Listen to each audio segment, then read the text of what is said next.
This is The Wheel Weaves, a Wheel of Time podcast with no spoilers. Hey everyone, I'm your host Dani, and I'm the first-time reader going through this series chapter by chapter. As always, there's no spoilers past the chapter we're covering, and that means it's totally safe for first-time readers. I'm joined by my co-host Brett, who's a longtime fan, and he's guiding me on this journey. We'd like to thank and acknowledge our executive producers, Brandy and Kirkwood, Sean McGuire, Yanis, LightBlindedFool, Green Man, Deyvis Ferreira, Margaret, Big C, Bennett Williamson, Dylan C, Hannah Green, Noralia, Jordan Gower, and Geof Searles. And now we'd also like to thank and welcome Erik Reed to our executive producer team. Thank you so much, Erik, for increasing your pledge to join our executive producer team. We really appreciate your continued support. And before we get into things today, we just want to thank and welcome Carlos Requenso and Dan P. to the Wheel Weaves Patreon team. Thank you so much for your generosity and your support. We really, truly could not do this without you and your support. In this episode, we are talking about the second half of the prologue of The Gathering Storm. Yeah, so the prologue again is what the storm means, and we are doing the last three perspectives. So we got Grandal, Eralda, and Mima. Ooh, those It's are a good. doozy, yeah. These are good. They are. These We get are a lot great. of things you're looking for, maybe. I know. And it's actually been a little while since we sat down. It was supposed to be really quick. Boom, boom. 2 recordings. One night. Didn't happen that way. And now it's been like over a week. Yes, it's by been accident. a while. We've had lots of things going on, and here we are. Yeah. So I had to re-listen again recently just to remind myself, you know. Okay. So I'll get you with a quick fun fact, and we'll Okay. get into things. Sure. And again, I have more stats to talk about for this book, so you can see what we're in for.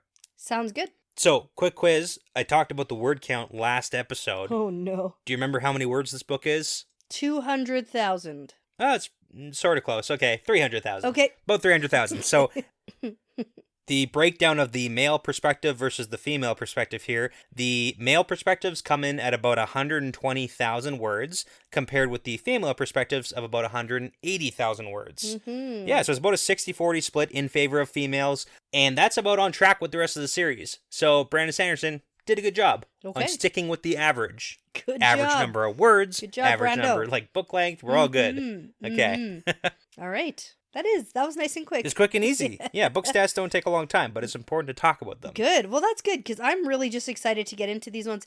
They were relatively short perspectives, and the second half of the prologue is actually shorter than the first half of the prologue, but really meaty. Yes, Lots a lot of to talk stuff, about, a lot of stuff. But also lots of recap.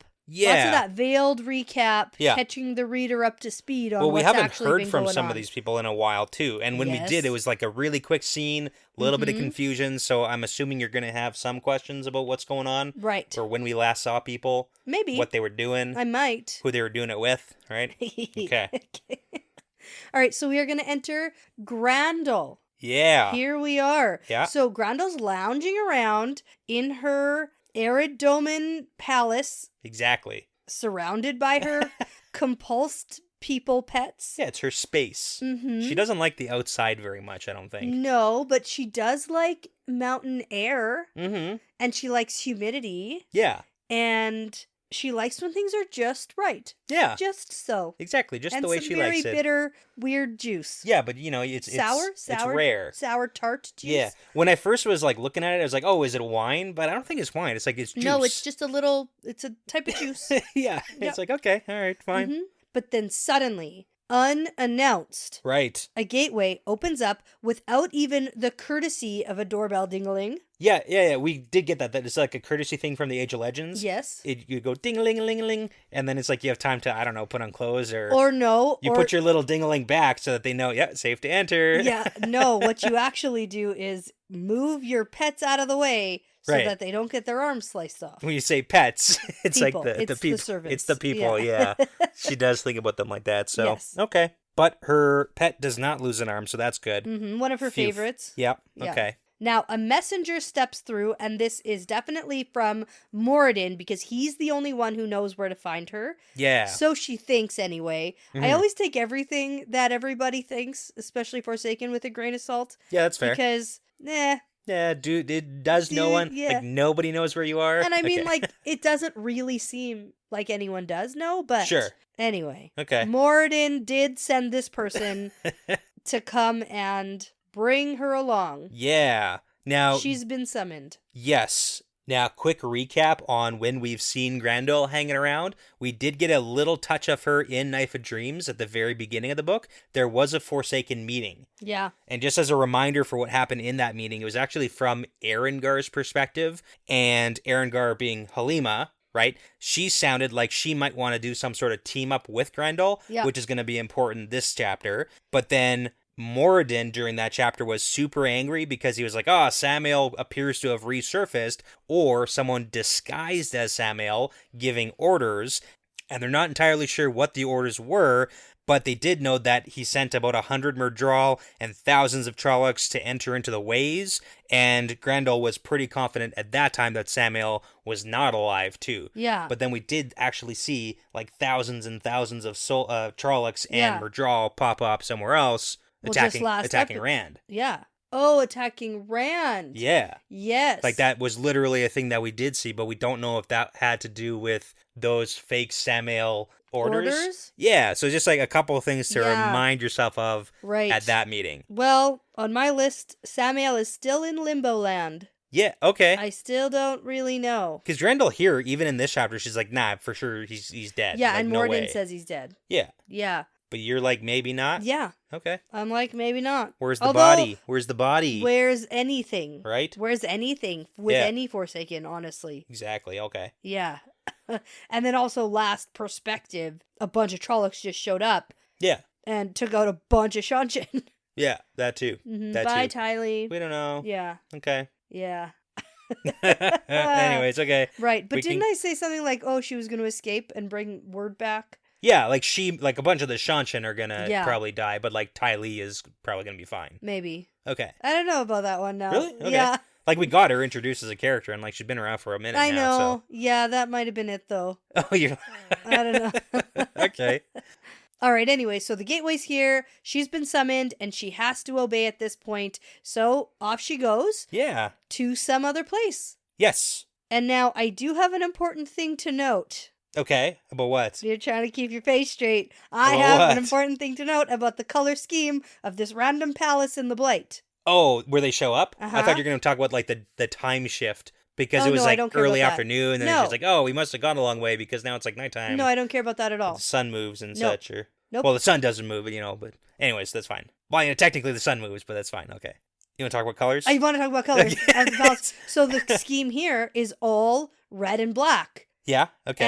And she's like, wow, Moradin likes red and black. Who did we just see who modeled their big palace in the middle of the Black Tower? Was it Taim? And then Pafar was like, red and black. You really likes that color scheme. Yes. Weird, okay. After he goes, let the Lord of Chaos rule. What are you implying? I'm implying that Taim is Moradin? Is working very closely, perhaps with emulating Moradin. His boss's color schemes? I would say, yeah. Yeah, okay. I don't think that Moradin is not gaslighting, moonlighting. That's what it is. Moonlighting, yes. Moonlighting as Taim. Sure. I think that Moradin has a lot to do and a lot to keep track of. Yeah. And I don't think also being at the Black Tower all day, every day is a good plan for him. Right. So I would say Taim, top dog. Okay. Dark friend / Dreadlord, right? Like that's technically what he would be because he's a channeler. Yeah. Yeah, I can go with that. A dark friend channeler who's not a woman who's a black Aja, right? Like yeah. That's what they were called. Dreadlords are a thing, yeah. Yeah. For sure. So that's what I'm calling Taim. Okay. And like top I think dog. Pretty close to Moradin, yeah. Yeah, okay. I'm liking that. That's good. That's my thing. And I think almost that might be worse than being Demandred. Or better.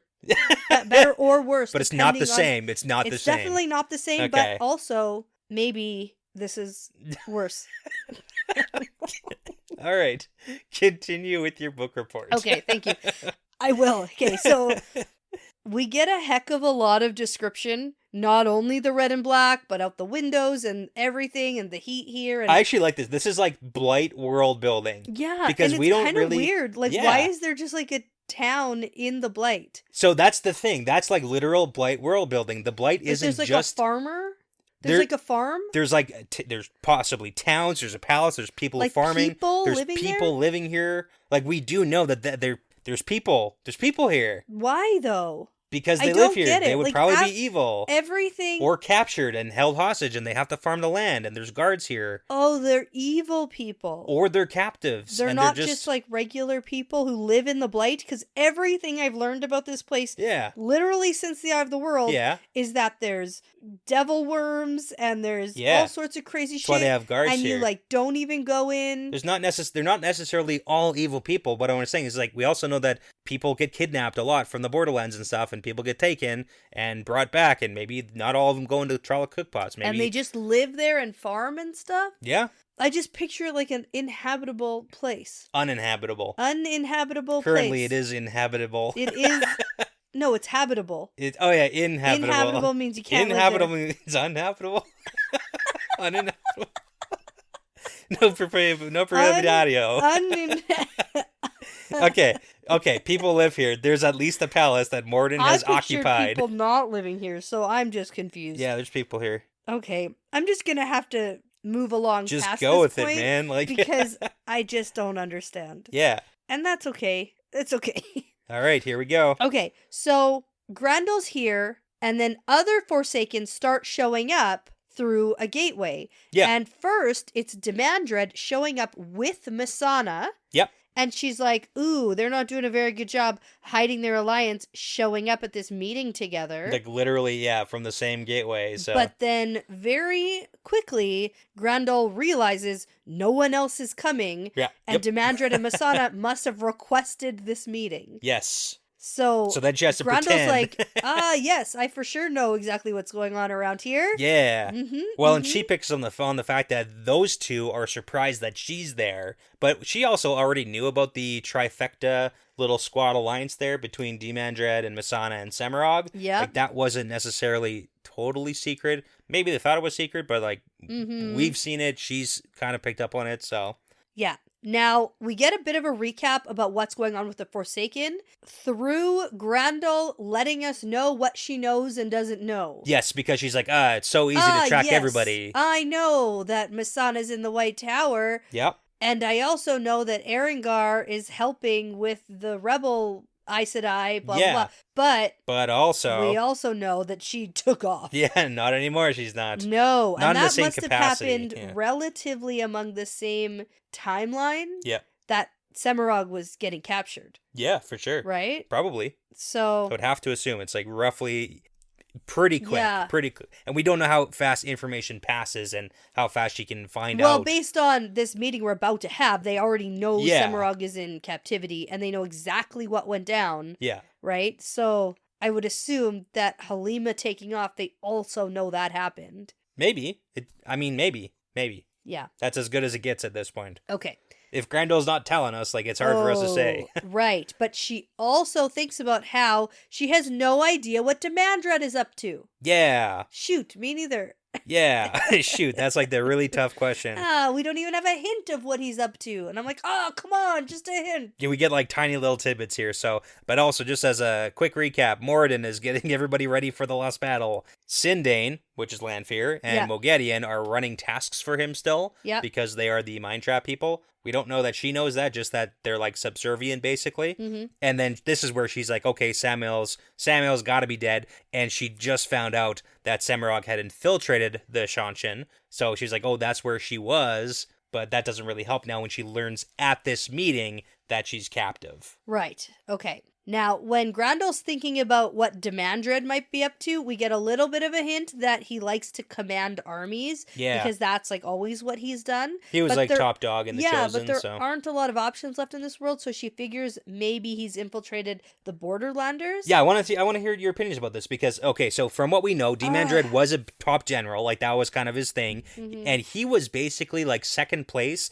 to Lews Therin always. Yeah. So, and that's why she really wants to kill Lews Therin. Yes, that is his whole deal right now, especially. He wants to kill LTT. He still calls Rand Lews Therin, even though most of the other ones are still on the whole. They're like on the Althor thing. They switched. Yep. But Demandred is still like, I want to kill him. He's mine. Yep. And it's just like half of the reason, if not more, is because he was always just second place to Lews Therin's first place. And he's like a big jelly grumpus. Yeah. Yeah. Yeah, which is why it made sense that he was Demandred, because Taim was so annoyed at being like second string to Rand, right? Like Yeah, that's back a when he was kicker. like handing out pins and stuff, like Right. all of that fit. Those puzzle pieces all fit. No, fit so well. They all fit. Okay, back to Demandred moving armies or controlling armies. Borderlanders. What's your thoughts? My gut, like it is the only thing that actually makes The any Borderlanders sense. are specifically looking for Rand too. And they got a real good army put together. Big army, a lot of them. However, I think that Grandal saying this right now, it's too easy for me to think, that's what it must be. That would be a big kicker for the last battle, to think we have like a couple 100,000 Borderlander soldiers for the last battle. Like do. I mean, we yeah, still they're not. Do. But if they're just nowhere of use, like if you take that army out of the fight, right? Yeah. Even if they're not, I'm that not saying pretty there's chaotic, bringing the entire Borderlander army into Andor. Yeah, far away from Rand. the Blight. Yeah, I just think my gut feeling when I was reading this was I wasn't gonna bite. I wasn't gonna take the bait. Yeah. Of this Borderlanders thing, because Grandal thinking it might be the Borderlanders is like this little bait. Yeah. I don't know. Normally, I would say Robert Jordan wants me to take this bait For sure. but I don't know now. Don't think about think about the authors. I don't talk I'm about just that. saying that's how I read these books. Is I'm like, you want me to think that? Well, now I definitely don't. Who else is left though? That's the issue. It's like, who else? Where else is he going to get like nation/army? Mm-hmm. Because that's the conclusion Grandal kind of comes to. Is like he's got something locked down. Yes. What and who and where and why, maybe how. Mm-hmm. Okay. I just don't have much. Yeah. Okay. Maybe the whole Eralda army. Okay. Kind of thing. That's a big army right now. Okay, I think we're gonna have to talk about that perspective. Because yeah. That's also like Eridoman, right? So that would be like Grandal's area. Okay. That's kind of what she's doing. She's infiltrating over there. Yeah. With that stuff. Yeah, that's true. That's Mm-hmm. true. Okay. Armies. Let's think on it for a bit. Armies.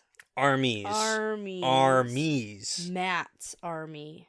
That's not that big. Maybe. Like, Matt's army's pretty good. Maybe Talmanis is Demandred. It's a pretty small army then. Like, it's not... Like, Matt's army isn't actually that big in terms of, like, armies. White Cloaks. That would be funny. Oh, that's even less than Matt. I know now, yeah.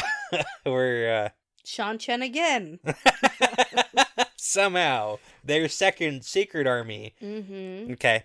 You want to talk about Moradin's body? It's super hot. Yeah, much more handsome than the last one. Well, and looks a little like Randall Thor. Oh, yeah, she does say that. That's so funny. She's like, okay. Yeah, and I actually don't remember exactly where it is in this perspective, but at one point, Moradin flexes and stretches his left hand. Yeah. As if it's hurting him. Yeah, I wonder why he's so pissed off that Rand got severely injured. I know, but it's almost, like the connection. Isn't there a connection between them now? We know that there's like a connection between them at least a little bit. Yeah, but that's another piece of it. Yeah, okay. Just like another boy who lived. No! Okay. Who was connected to a Dark Lord. No. It's Harry Potter. It's Harry Potter. Hey, right? Voldemort. Yeah. And I'm excited. I had to throw that one in there. I know that we've definitely made that reference before, but I figured it was pretty fitting because we have some new shot classes. We do. We've been waiting. A little bit, yeah. And now's the time. So a fellow Canadian wrote in and sent us these shot glasses. So these are from Ganton, who says that, like me, they're a new reader to the Wheel of Time series. In fact, they watched the first season of the TV show before they started reading the books. Oh my goodness, okay. One of those. Yeah, one of those people. One of those. So welcome to the fandom. Now you're one of us. Welcome to the Wheel Weavers. That's what our fans are called now, just decided. It's terrible. The Weavers? Nope. Okay. Anyway, you're here. Work in progress. We're having fun. These shot glasses are physically shaped. They're in maple a leaves. maple leaf. I love it. Yeah. From the Blue Mountain Ski Resort in Ontario. Yeah, I'm confused on where I'm supposed to drink out of it. Mm-hmm. Like the bottom or from one of the... I'm going to do the bottom. Nope. I'm gonna go on the side You're there. going to go for the side? But don't spill it out the top of the other part of the leaf. This is also a pretty big monumental occasion because we just opened the last of the bubblegum vodka bottles from the case of bubblegum vodka that I bought so many years ago. Like 2015 maybe? No, not that old. No, not that old. I would say 20 17. Okay, 6 years isn't that bad. Mm-hmm. Yeah. But this 3 Olives bubblegum vodka was being discontinued in Canada, and it was my absolute favorite for a period of time. So we bought the rest of it. I bought all the rest in Edmonton that they had. Yeah, okay. I did do it, but this is the last bottle. I hope this bottle's better than the last one. You know? Okay, let's see. Cheers. I think it is better. It's not, it does taste like it's several years old. Yep. Vodka doesn't age with... More vodka, less bubblegum. Yeah. But I drank from the bottom and it worked. I just tried to get my whole mouth around the maple leaf there, so... I didn't do that. All right. Thank you so much for sending those in. We love those. And if you would like to send us shot glasses from where you're from or somewhere interesting that you went, then you can check out our website, thewheelweavespodcast.com, for our P.O. box and send us some cool stuff. Yeah, We'd absolutely. Love it. We'd love to feature your shot glass. It'll be a stretch coming up with a new references, but... It might not be new.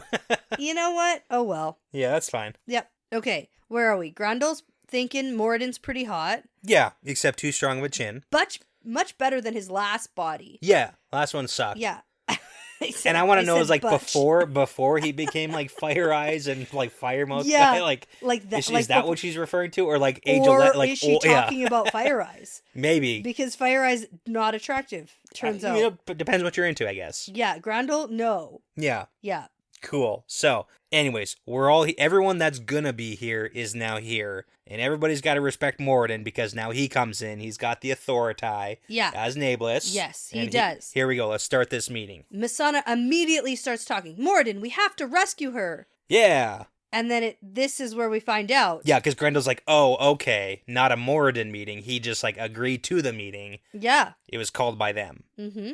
But Moradin calls down Missana a little bit for speaking out of turn, but then lets her continue. Yeah. And it turns out we're all very surprised that Semirog has been taken captive. Right. And it's like, really? Is she captive? We have to help her. We have to rescue her. Yeah, and that's the opinion of like Missana and Demandred right now. Yeah, because they're like, she can't help herself. She's guarded by Aes Sedai and Ashaman. And we can't do it by ourselves. We need everybody to help out. That's right. And Missana says that she had another girl at that meeting. Right. Who relayed this information to her. Who is it? Who is it? Who is it? Who is it? Okay. It's Michael Scott.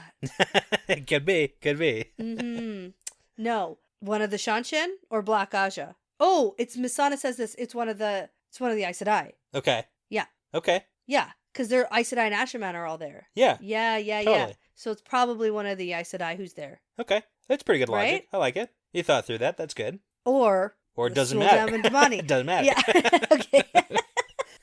Turns out. Like, if you're not naming names here. I don't know, because I don't actually name the names of the people. I didn't write down all the names of all the people who were on that hillside who were not providing shields to Rand. Well.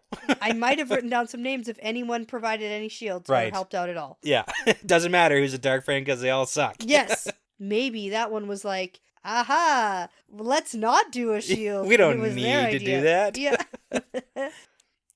Okay, Moradin is like, you know what? Semirog deserves her imprisonment because she disobeyed orders and she tried to kill Rand. Yeah, that was not the order. Nuh-uh. Didn't. She was just defending herself or something. She was surprised when the whole, thing came. She was surprised, and that's why something she firebolted happened, him. And she firebolted, and it's not even her fault. Yeah. She wasn't even trying to kill Rand. And then Demandred's like, I want to kill Lews Therin. That's my job. And it's then like, shut up, Moradin is Demandred. like, no, Semirog was ordered to capture him, and she failed spectacularly. Yep. And she was specifically told not to harm him, and so now we're not going to help her. Yeah, forbidden from helping. And nobody's allowed to. I'm cool with this. Yeah. This is fine. Although I'm actually not that cool with this because Semirog will get herself free. She doesn't need the help of these guys? Yeah. No. Okay. She absolutely does not need any help. Like, that is, no. You want okay, so you seem pretty confident that Semirog's getting out. Like, do you want to put a timestamp? Like, are we talking immediate, free, she's gone? Like, oh my god, she's immediately gone. So I think it just depends on who's keeping her. Okay. And with Rand's knowledge of how Semirog has escaped before, there might be some sort of you know how you can plug people's ears with air, and you can make it so people can't talk. Yeah, don't let her talk. Right. Yeah. So I'm hoping that he's kind of smart about this. Sure. Because if it was solely Rand doing the guarding, I'm not concerned. Yeah, but Because it's not gonna Rand be. is already so unstable and so crazy, Yeah. she can't torture him. Oh, I I can mean? pretty much guarantee that yeah. Rand is gonna do none of the guarding No, directly. I know that, but it's I'm not... just saying, if. Yeah. And so he's the one who has said out loud before that Semirog has basically scared her captors into letting her go before. Yeah. And so I'm hoping he can... Just don't let them talk. Yes. Or she can't talk, don't let her hear anything, don't give her pen and paper, so she'd be writes down, I'm gonna kill you. Yeah, don't give on her a piece anything, yeah. She's gonna do charades. 3 words. First word. I know. I just don't understand the point of her being captured when Yeah. we know we have to kill them. Learn about Forsaken plans. What are the plans of the Forsaken for the last battle? It would be better to just kill her. Yeah, take one Yeah. of the people off the board. I agree. I know. And you thought they should use Balefire in the moment that Rand lost his hand, because then he'd get it back. Get his hand back. That's Yeah. how Balefire works. Yeah. You know? Yeah. If you use enough Balefire, all your problems get solved. Yeah, that's what I know. Yeah. That's how Matt and Avienda aren't dead right There now. are, from what we understand, no downsides to Balefire. Although Moraine was blabbing about it. But then immediately Balefired a bunch of stuff. Yeah. That 'Cause literally. She had to. And then Rand was like, I have you to know what? too. This is why we need Moraine back. Yeah, because she'd be balefiring everybody all over the place. She'd be like, no, don't Balefire. Balefire! Yeah, exactly. Yeah. Yeah. You get it. Okay. We're getting her back soon, I think. Yeah, for sure. And then Yeah. she'll be back for Balefire. I can't wait. So, The Balefire we gotta Festival. go rescue her, Brett. There's a plan. We're You missed my going. joke. Oh, I did. Sorry. Balefire Festival. Oh. That's great. Yeah, you know. Oh, no. Okay. Oh, no. No cheese sandwiches. No. That's such an old reference now at this point. It is. That's it so is. bad. But that's fine. And it's only We've gonna made get, much older It's only references. going to get older. People 4 years from now it's going to be 4 years older. Yeah. Oh man. Okay. Okay, so end of discussion. where are we? Okay. Morden's like, hey, no, Semirog can rot in captivity, and maybe in a few weeks, we'll change plans and we can free. Weeks though, that's not that long. No, it's not really that long. So he's basically saying, not she now. Can rot, maybe but later. in a few weeks, Yeah. weeks, we'll see. We'll see if there's a plan. She won't rot in a few weeks, but She needs to deal with it for a little bit. So okay. Anyways, time to discuss individual preparation plans for the last battle. Yeah, so Masana's like, I'm all set up in the tower and things are going great. Super good. So good. Yeah, this is actually a really good perspective on what's happening. But I want to know, is this before or after the whole Shatter Haran getting upset with Masana? Oh yeah. Business. Yeah, because wouldn't Moradin know all about that? Yeah, maybe, presumably. So Masana's full of shit? Yeah. Yeah, presumably. And Moradin probably knows that too. Yeah. Because there's a whole bunch of stuff going on in this conversation. So Masana's like, yep, super good.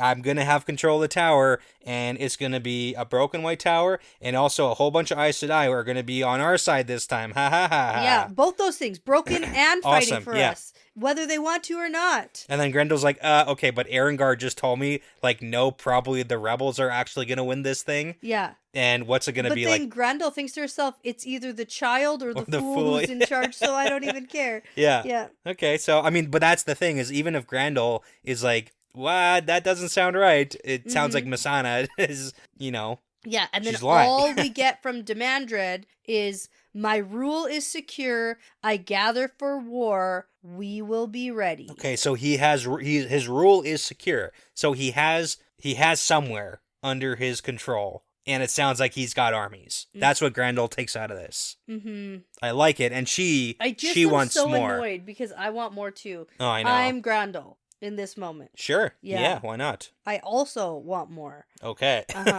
Maybe like Shara, Okay. Maybe this is the book where we actually go and see. We have heard a something lot about over Shara, there, yeah. Right? Maybe there's armies over there. Well, you know who tells a lot of stories about Shara? Mm-hmm. Jane Farstrider. Noel. Yeah, exactly. Same No, thing. yeah. Okay, I see what you're doing. Did you forget about that? He's Demandred. Actually, that wouldn't surprise me. See? But why would he be like, My what's he rule catching is fish secure- for? What was that whole thing about? Yeah. I think it's just an old guy catching fish. No, maybe Demandred is somewhere I haven't even thought about. Yeah. Maybe he's in Shara. Okay. You know how Semirog was over in the Shanshan? Yeah, For I get that. whatever. I get that. So maybe. Yeah. Maybe. Cool. Or Borderlanders. Borderlanders. Someone who's going to play a role in the last battle. Yeah. Yeah. All right. So Moradin is like, okay, goodbye, Missana Demandred. You can leave now. And then they go. Yeah. There you go. That was the taste of, hey, you've done a good job. This is your reward for being able to listen in on this meeting. This mediocre, nothing meeting. Did you gleam? Yeah. So much information? So much. And she's like, Grandal's no. What could be gleamed? Yep. I got everything out of it that I could take out of it. It's like such here's basically a medium nothing. pat on the back. What the hell is Demandred doing? And Semirog is captured, and okay, cool. Yeah. Anyway, But like really not a lot. turns out there's going to be other positions that aren't just naval. So like, don't try to take my position because like we can be together. You can be the assistant to the navalist. The assistant to the navalist. There you go. Yeah. Doesn't come with a pay raise. No. But there's perks. But there's perks. Like we don't kill you, and maybe we rescue you if you get yourself captured. Yeah, you know? maybe. That's like a hard maybe. Well, okay. All right. Semirog I don't wasn't want to getting any perks. No, that's true. She's not. So okay, I'll agree with you. I was gonna say It's I don't want to Christmas agree with you. bonus time. It is. And this is Grandal's Christmas bonus. This is your bonus. For reference, it is basically Christmas time. Yeah, there you go. As we're recording. Yeah, we're December. All right. Yeah, it's December. Late December. Okay. Now, Grandal is going to get some new orders because we learn that Rand is moving towards Eridomen. Yeah. And he must stay alive and unharmed until he can face Moradin on the last day. Right. But he must not be allowed to make peace in this land. He's going to try to restore order, but Grandal must find ways to prevent it from happening. And then, after all this is done, Moradin dismisses her and says, get out of here. Yes. Yeah. So we do know that Rand is trying to make peace in Eridomen. He's got the Aiel set up there. And at one point, Elaine felt Rand have crazy pain and then feel fine. Right. And then move west. Right. Yeah. Hard to tell. But anyways, he's also trying to cool the border with the Shanshan as a good faith thing with Tuon for the truce he's trying to set up. I'll wait for you in Eridomen. Exactly. Yeah. So, I mean, it is kind of interesting to see that now Grandal has to try to prevent everything that Rand's doing. And this last little tidbit here is really hurting him. Yes. Yeah. Yeah. So it's just like totally don't mess with Rand himself. Mess with the plans. Sorry, I wonder why Semirog was sent to capture Rand. Like, kind of the same way that Elida, like, more just like, let's just hold on to him. Yeah. Mess with the plans a little bit more. But was that Elida who wanted him captured? Or was that like Elviarn and Black Aja whispering in her ear that should happen? It probably yes to both, because at both points it's been like, yeah, we want to capture him, but for like different reasons. Yeah. Right? It's just like the whatever they say in their own minds of like, oh, we want to partner with you. And it's like, no, you don't. Yeah. You don't want to partner with me. And some of the Aes Sedai are like, oh, we want to just keep you safe in the White Tower until we can like literally send you off to the, I don't know, one-on-one battle versus the Dark One or something. Well, and then Moradin's like, until he faces me at the it's end. like, oh, is he fighting like, Moradin on the last day? Okay. You're the Great Lord now. He's the guy. He's the not. guy. But what is it going to be like? But what's it going to be? Rand against like the Shatter Haran guy? But that's just the right hand of the. Exactly. But that's not literal. So what? Like that's what the question is what is Rand's role in the last battle? I picture the Dark One, like the Great Lord, being like a spooky shadow. He's more of like a concept, yes, than versus like a I'm gonna go fight Moradin. He's gonna have to stab his sword through like a grandfather clock. Yeah. And okay. Like that's the Dark One. Is that the scariest thing you can think of? Well, no, I'm just thinking like the time. It's time, you know. I have to stab my sword to the concept really of time. It's a really old, spooky, haunted, giant grandfather clock. There's a painting in the attic of old... and it chimes and stuff, and Rand is going to have to be like, don't kill time, yeah! Ding dong, ding dong! Oh, man. Okay. I don't know. I'd like whatever. You know what? Let's just point. Let's stew on those ideas before we release more of that to the public. What's wrong with my idea? Nothing's wrong with your idea. Yeah. Okay. Oh my gosh. You know what? For the record, I've never thought of that before. It just came up with that now. In the Eye of the World, Egwene was, I'm pretty sure, had like a clock in the inn or something. I'm pretty sure there's like a I don't clock. think the Wine Spring Inn had a clock. I think it did. I think the first time she saw clocks was somewhere else. I think it had a clock. And I think Matt took it apart because he likes to tinker with shit. I don't even care. I was just joking. I have no idea what's going on. Let's get some fact checks on that. Anyways, let's end this. But before we do, it's important to note that Moradin, the last part of the order, he's like, hey, by the way, the end is near. And, like, amongst some more rambling, he says, he must know pain of heart, he must know frustration, he must know anguish. So it's like, basically, like, let's screw with Rand as much as possible. Don't worry, guys, you don't even have to do anything. He's and he's got all it of those covered. things already. Yeah. And good luck, though, because he also feels nothing. Yeah, that's true. It's Cadswain. It's like her whole thing. And Noralia, that she wants him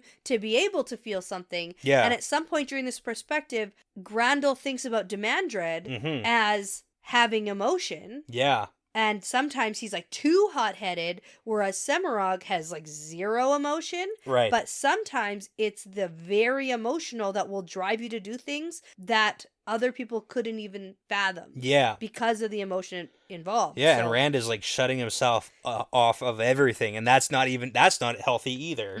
So. He certainly knows anguish, though. Yeah. That he knows. That's his favorite emotion. He's been pretty frustrated, too. Yeah. Oh, so pain of heart. There you go. That's the last one. Not really, though. Yeah. Unless we're like, killing people he loves. His list of women and stuff, Yeah, that that's anguish. Yeah. Okay. Make him kill some people. I don't know. Let's take a break before we get into the next perspective. Cool. All right. Okay, so we're back, and we are going to jump into Rodal Eralda's perspective. Yeah, I love this guy. Yeah. You know what? He's maybe one of my favorite great captains. Like, I like all the great captains, but, like, his chapters just get me. From the beginning. He's such a sneaky boy. Yeah. Yeah. And he's really understated about it. He is. Almost too understated, because I'm not sure what's going on. Even you don't know what's happening. Even I don't know what's going on after I've read it 3 times. Okay. It's been pretty clear. I get the gist. Yeah. Okay, tell me if I'm wrong with the gist of things. Sure. So, he's kind of undercover. Yeah. And his army's a little undercover. Yeah. And they're attacking a city, a town. Who is? When you say they. Okay. Oh, we're already off track here. Hold on. Okay. No, okay. No, I do understand. So, Eralda's guys are sneak in the city. Okay. And then Shanshan are coming up to it. Yeah, do you know why? Do you remember why? Because they don't think it's a threat. Okay. And turns out threat. Okay. Threat level midnight. Sort of. Fact. You know what? You're kind of close, and that's actually not too bad. Because the issue with Eralda is whenever he has a perspective, he doesn't really exactly portray all the information. But we got some information from Knife of Dreams that we can also show here, and I tried to highlight this in the ending of Knife of Dreams. Okay. Do tell. Okay, so Eralda from last book, he went in to Terabon and attacked the Shanshan and all that stuff, and then he left to go back home. But he was like setting a trap, right? He was like hoping that they followed him? Yes, so that was exactly his plan. So he went in, and then he came out, so now he's basically on his way home to Eridoman, and he has about 100,000 troops. And a bunch of them were fighting for the Shanshan, but he turned them and brought them home with him or something like that? Or no? No. Or he took out a bunch of... Wait. He's not from Terabon. No, he's from Eridoman. Okay, but he took out a bunch of Teraboners were in Eridoman, and he was like, I don't want Teraboners in my country. Get out. Let's get them out. So he brought all of them back. That's what I was thinking. And he was like, go fight for your own country. And now he's leaving, and he has maybe about 100,000 from what it sounds and what we've heard so far. And that's the information we heard from the end of Knife of Dreams when Galgan and Searles were having that discussion before Tuon came in. The conversation was like, hey, so Eralda crossed into Eridoman, so he's on his way home with about 100,000 guys. Now the Shanshan sent about 150,000 soldiers after him, okay? Because 150,000 versus 100,000, pretty good odds, right? Because you outnumbered them. But then we had Galgan and Searles talking about the fact that there's about another 200,000 who have swept in from behind the Shanshan now. So now the Shanshan are stuck in the middle between 100,000 of Eralda's guys and 200,000 of his guys. Okay. So now it's not 150 versus 100. It's like 300,000 versus 150,000 for the Shanshan. And the Shanshan were talking, they were like, oh, well, we have Damani, so that should make up for the, lack of numbers. But here's the thing. Eralda, at no point in his plan, has really had 300,000 soldiers. Okay, so then what did Surath and Gulgan talk about? Who's behind them then? That's the thing. That's the information that's fake information. And that's the entire concept that Eralda's talking about. He does say that in this chapter. His whole thing is like, hey, when you have Raken scouts, you're going to rely too heavily on Raken scouts. So he is playing them. So now there's this city called Darluna that basically Eralda has a bunch of his forces hiding inside the city. And the Shanshan are pressing really hard to get to the city because they're like, hey, we're going to be surrounded by soldiers right away, so let's push really hard, get to the city, and then we can fight behind the city walls. Okay, and then that's why it's a trap. Eralda's guys... Okay, so let's get into the chapter then. Does that make a little bit more sense? Yeah, okay. Yeah, because I didn't know, why or... And that's why Eralda and his guys, he thinks like, hey, we're not in our armor because our armor was needed somewhere else. We're just in regular clothes. Right. It's because they're literally setting up a trap. Okay. And using information against the Shanshan so they can trap them. Yeah, okay. And beat them with inferior numbers. Yeah, and also, this guy sort of has your saying, but different. It's a more optimistic. He has the regular it's saying. It's his mom. He has the regular saying, and you have the Wheel of Time saying. Right. So he says, things always have to get worse before they can get better. Right. And you say... Well, we say it's got to get worse before it gets worse. Yeah. You definitely... There's a reason. There's a reason for that. But I also feel it's got to get worse before it can get better when I'm cleaning. Yeah. When things are just like a shit show mess around here. Yeah. And all the kids' toys are just shoved randomly everywhere. And you have to pull it all out to organize it and clean it and put it back and throw the things that need to get thrown out and donated and whatever. And when you pull everything out before you can organize and clean, it is a freaking disaster. That's the struggle though, because by the time everything's out, I'm exhausted and I want to stop. I know. And now it's like I just made everything worse. I just recently did our under the stairs basement storage area. Yep. Which, oh my God, it was so bad. Yeah. And that definitely got worse before it got better, but then it got better. Yeah. Don't look there now though, because it's good. The storage area is, but the craft corner for the kids. That one is fine. It's not a corner anymore. It's fine. It's fine. It's good. The kids have so much fun over in that craft area. It's fine. The craft zone. It's a craft house. It's a craft zone. Okay. So back to it. Yes. Now, to set the scene a little bit, we have Eralda watching the Shanshan army march on this city in the valley down below. Yeah. And so far his plan is going well because of all of his raids across Terrebonne have caused this huge army of 150,000 soldiers to chase him down. So those are the Shanshan who are following him. Exactly. And they're coming up on this city and they just think it's undefended. It's just like a regular city. It's got good walls, which is why they want to take it. That's why when his, quote, farmer... his soldiers dress like farmers, throw down their stuff and start attacking also. Exactly. It's a trap. It's literally it's a trap. That's what it is. That's what's happening right now. Yeah. Because he has this little side thought where he can see there's 100 pairs of Damani and Soldam. That's a heck of a lot here. That's so many. It is a lot, but he also knows that there's a bunch of Raken that have been doing this scouting for the Shanshan, and he thinks that most commanders, most battle leaders, if they could choose, they would pick the Damani because that's an awesome weapon. Yeah. But he wants the Raken because it's information. Wars are won by information. That is how you do it. Information and supply lines. That's how you do things. Yeah. And then he thinks the Shanshan actually have better weapons, better scouts, better troops, better everything. But I'm still proud of my guys. But they have not better information, so that's how we're gonna. They don't have the little wolf. That's Eralda. Oh, is that his name? Well, I forgot about that. It's the wolf. That's what they call him. But then he's because he's little. Because he's a little guy. Yeah. Okay, well that's fine. He's smart. Yeah. It's a toss. Bashir's my favorite, but oh right, Eralda's my favorite too. Well, yeah, and at this point, I've yet to actually see Gareth Bryn command anything. He's just sort of taking orders at this point. Yeah. I want to see him do something. Well, no one's letting him do anything. That's the issue. Oh God, just let him do something. He was like, "Hey, I can do this. Yeah, we can win it." And then they were like, no, don't. Yeah, because I said I suck. Yeah. They think they know better than everybody. Yeah. Ugh.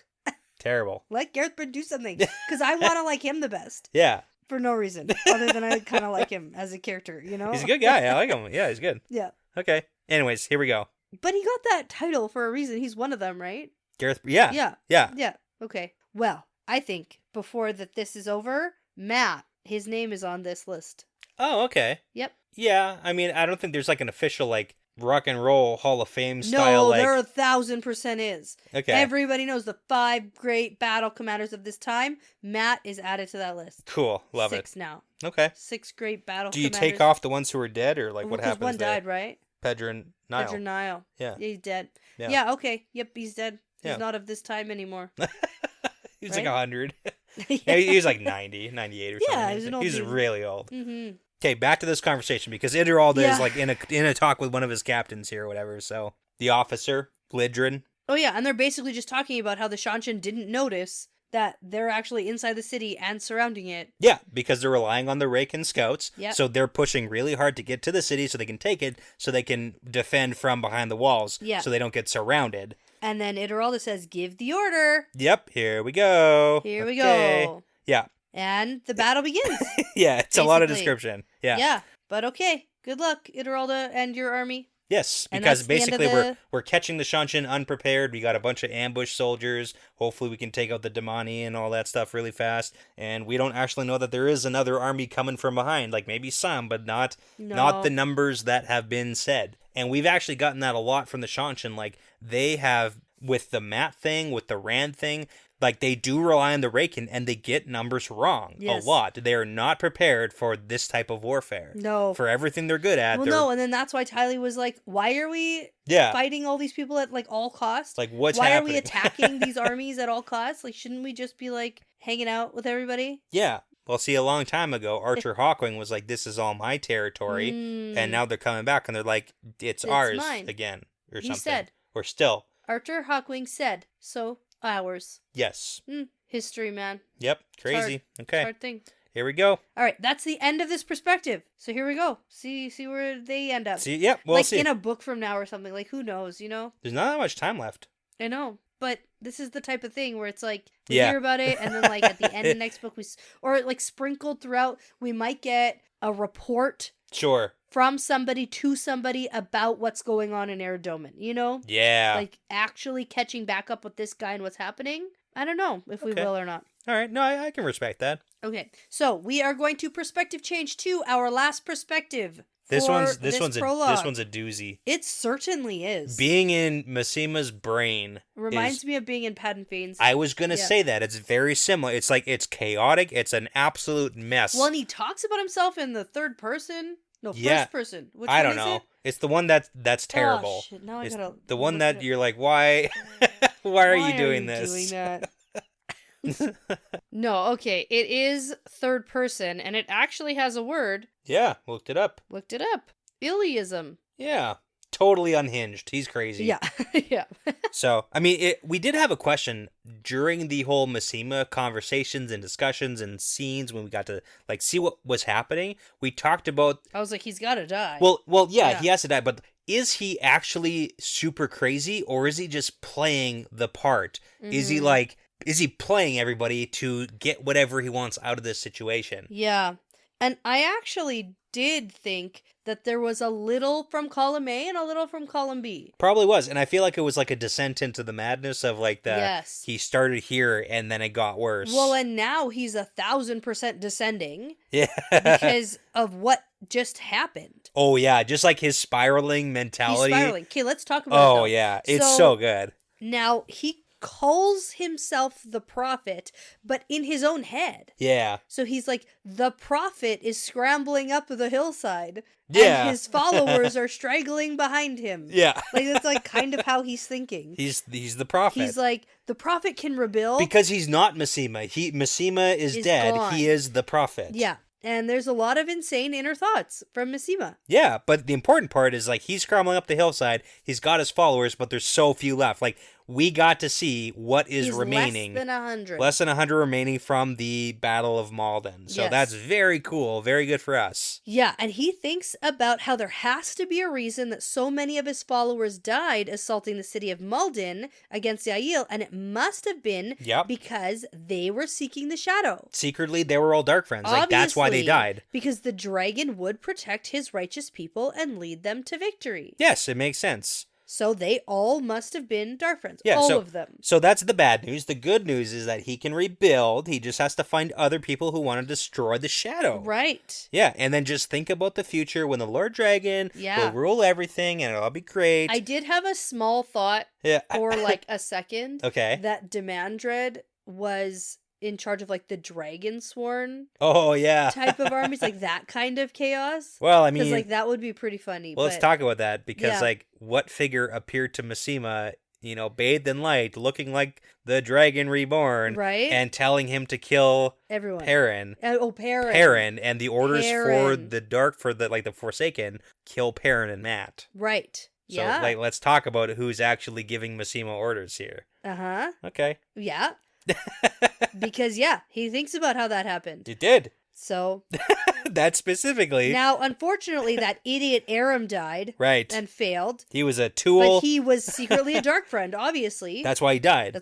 He wouldn't have died if he wasn't a dark friend. That's right. Shoot. I mean, obviously. But now Mima thinks about how, the prophet. Right. It's not Mima. No. Yeah. Thinks about how they just managed to escape from Ibarra's camp an hour before. Yeah. And so I was like, okay, so that's what's happening here. We get the recap about the Malden attack and everything like that. And then I was like, oh no, we're going to have to worry about Mima in this camp with us. Right. And we're going to have to deal with that. We're going to have to maybe get him to Rand somehow. Well, that's what Perrin wants to do. Exactly. We have to deal with all of that. But now we've learned that we don't have to deal with that. Mima and his less than 100 followers have escaped, and they're trying to go north where dark friends won't find him. Perrin and his dark friends. Right, okay. Perrin is a dark friend. And other dark friends too, and probably. Everyone who's not him and his followers are dark friends. Right, yeah. Also, if you die, you are a dark friend. Yes. Yeah. Do you get it? Do you get it now? Okay. Uh-huh. Yeah. And he thinks about his dedicated few soldiers. The ones who are alive, who are the dead, because they're not dead, so they must be good. And he thinks about how they have killed many dark friends in the name of the Dragon Reborn, and that means he can trust them. Yeah. Because of how many people they've killed. He'll bring them north, and they'll find more people to become... rebuild. Exactly. And then come back to kill Perrin. Yeah. Because Perrin sucks, and the Dragon Reborn appeared to tell him to kill Perrin. Yeah. So here's a reference. Here's a reference for you. Okay, so when we get the description that Mima gets to see this figure bathed in light, and it's the Dragon Reborn, and is telling him, kill Perrin, I get the scene in my mind from Zoolander, when Ben Stiller as Zoolander is in, the kill weird... the Malaysian Prime Minister! Yeah. With Mugatu, who's doing the whole brainwashing, the hypnotizing brainwashing of this is what you gotta do, you gotta kill them. Yeah. It's I can't. Yeah. But that's the scene. It's just that's Mima, and then it's just he's gonna get set off at some point to kill Perrin. Good. So Will Ferrell dressed as Mugatu. From Zoolander. Exactly. Yeah. Is telling Mima to kill Perrin. Yeah. The Malaysian Prime Minister, yeah. Okay. Oh. Yeah. Mugatu with his piano key necktie. Yeah, I invented it. You know what? Mima is I feel like I'm taking crazy pills. Does anyone notice this? Perrin's a dark friend. Okay. But... you're reading this, you're okay, some information about what Masima's doing. Yeah, he escaped, whatever. And then my favorite thing happens. This is such a good scene. My favorite thing is the most unpredictable thing to happen. And this is the thing that I can't predict in the moment is about to happens. This is and that means I enjoyed reading it. That's my favorite thing in all of fantasy, in all of any book, to read when I can't predict something. Love it. Then I'm like, whoa, that was interesting and crazy. You know who didn't predict it either? The Mima. prophet? Yeah, prophet didn't predict this, yeah. So he hears a quiet voice say, hello, Mima, and he hisses and spins around, and a bunch of his followers pull out their weapons, and he can see up ahead on a hill that it's Fail, the wife of the shadow spawn, Perrin Ibarra. Yes. And so the prophet screams for his men, You know, and he says, I gotta take say her. He still responds to Mima. Right? Well, I think he responded to a voice that wasn't his followers. Yeah, maybe that too. But also, I just want to, I'm trying to call him out a little bit more before he dies. I know. Well, and there are a couple sad moments where he thinks about himself before he went nuts. Yeah, that is true. Like, if you want to try to humanize him a little bit. There are some humanizing points. Yeah. Where he thinks about how he got his sword at 15 and he wanted to make his dad proud. Yeah. But then his brain broke.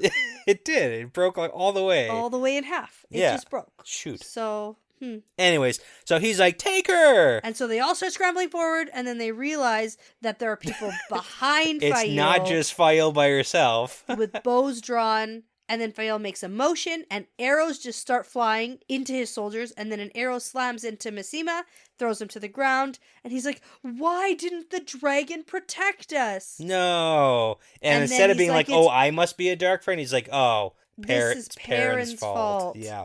And I love this Fail scene. It's so good. So the prophet forces himself up, but he's like losing a lot of blood. Oh, yeah, real quick. Yeah. He's seeing all the rest of his followers die, and Fail steps forward, walks right up to him, takes out her knife, and stabs him in the heart. Well, she says, thank you for helping to assault Malden, Mima. Yeah. And then she kills him. And then she kills him. Like, friggin' cold-blooded, just like, she is such a badass. She was really jumping up in, like, respect. Yeah. I was like, she really is an excellent leader. People love to follow her. She's very level-headed. She's got crazy plans sometimes. You know what? But we can feel sorry for Mima because his brain's broken. But, feel bad for that part a little bit. But you gotta put him down. Oh, 1,000%. Yeah, sorry. I was for it when the wise ones wanted it. Yeah. At that point, you're like, we should probably do this thing. Yeah. So Rand doesn't actually need this meeting.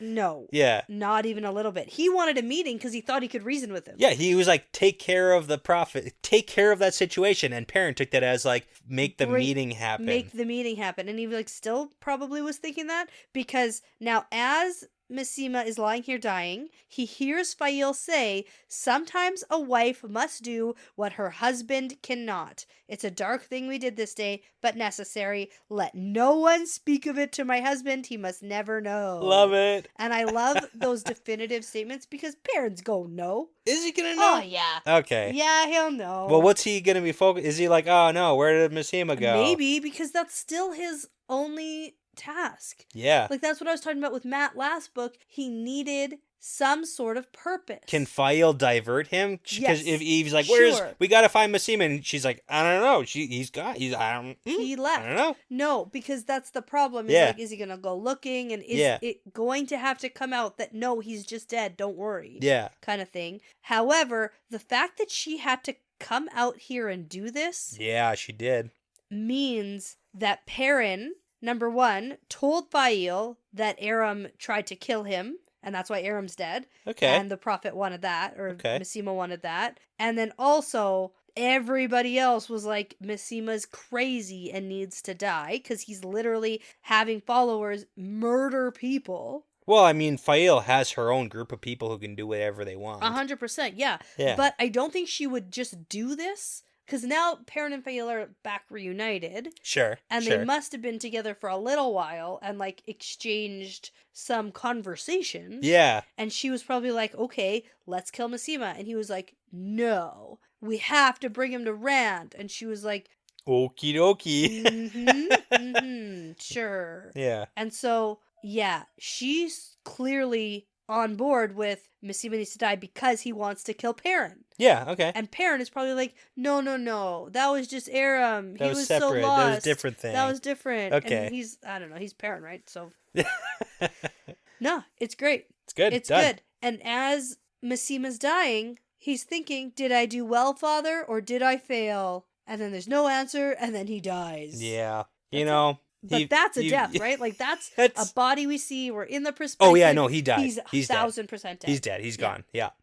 Yeah. It's not like some weird cliffhanger where it's that's the whole fade into fell blackness. Off a cliff and we're like, bye, but then he like survived the fall. Well, we got actually a very similar like blackness scene with not Padden Fane, Pedronile. Pedronile, yes. Where he faded into the darkness, had some thoughts, and then died. Yeah. And this is like very reminiscent of that fading out and then dying. Is. Yeah. So. No, that's true. Okay. That's true. But wow, excellent. Yeah, Sometimes fantastic a wife prologue. must do what her husband cannot. And like, can you keep doing the things a parent won't? Can we keep that train going? Yeah. Just like continue that. I'm gonna write that one down because people often ask like what our favorite quotes are and stuff. Sure. That one's good for me. Yeah. That's a good one. Love it. You know, if you want, I have a list of people. Like, if you want suggestions, like if you're gonna do what she does, like that's. Listen, people. Oh, I was just thinking, Wait, know. You're not talking about, like, murdering No, I was thinking people? about, like, organizing trips. Oh, that's cool. Okay. All right. Yeah. Yeah, that works, too. That works, too. Yeah. Some of the cleaning. Sure. Yeah. Just, Yeah. Cooking. Yeah. Specifically in our household. Yeah. He would never buy me all these clothes and shoes. Yeah, I must. Sometimes I must do this. I bought clothes and shoes today. Yeah, you did. Of course you did. Okay. Anyways. Well, it's your birthday next weekend, and we're going out. I need an outfit. What a good thing. It's for your birthday. It's your birthday. Of course I buy clothes and shoes. For me. For me. For me, though. For you. For our outing. Of course. Yeah, for our date. Yeah. Okay. This is good. Good intro. Solid. Yeah. I'm excited. Yeah. So here we go. So everybody knows our next episode will be chapter 1. Yep. And the chapter after that will be chapter 2. Chapter 2. And we'll continue in that fashion. Yeah. Except it's going to drive me nuts because it's going to be episode 3, chapter 1, and the numbers will be all off. But, I mean, they usually... the worst is when they were one Yeah, digit I didn't off. like when that they were was one the worst. off. Yeah, this at least is 2. Yeah. Yeah. We'll do a double chapter right away, so it's like one off. Oh, the whole no. book. Actually, Good. yes, please, double chapter. Nope. Not doing it now. Ah. Okay. All right. Let's end this. Okay. Well, before a wife does what a husband simply cannot do, I'm going to say that this is part of the pattern now. Yeah, it's part of the pattern. Well, that's the end of another fun episode. Thanks so much for listening, everyone. The Wheel Weaves is hosted and edited by Dani and Brett and produced by Dani and Brett with Passion Socks, Cody Feltz, Benjamin, Jamie Young, Megan, Jared Berg, Ricky Morissette, Adam, Mozyme, Marta Thier, Michelle Forbes, MKM, Antoine Benoit, Lawrence Bradley, Erik Reed, Colby T, Gabby Young, and Grayson Ishara. With music by Audionautics. Be sure to check out our Patreon page if you're interested in supporting us on the podcast. We'd love to send you some Patreon exclusive merchandise as a thank you, plus you'll gain access to our episodes earlier than everyone else. And at the time of recording, we have over 45 bonus episodes for your listening pleasure. Find all that and more at patreon.com/thewheelweavespodcast. For general information about our show and information like how to send us shot glasses, how to join the Discord, or how to get in touch with us, visit thewheelweavespodcast.com. And as always, please be sure to give us a 5-star review because it really does make a really huge difference in helping other people find us. And tell a friend, Riyadh, because referrals really are the best compliment. Thanks so much for listening. This really is part of the pattern now.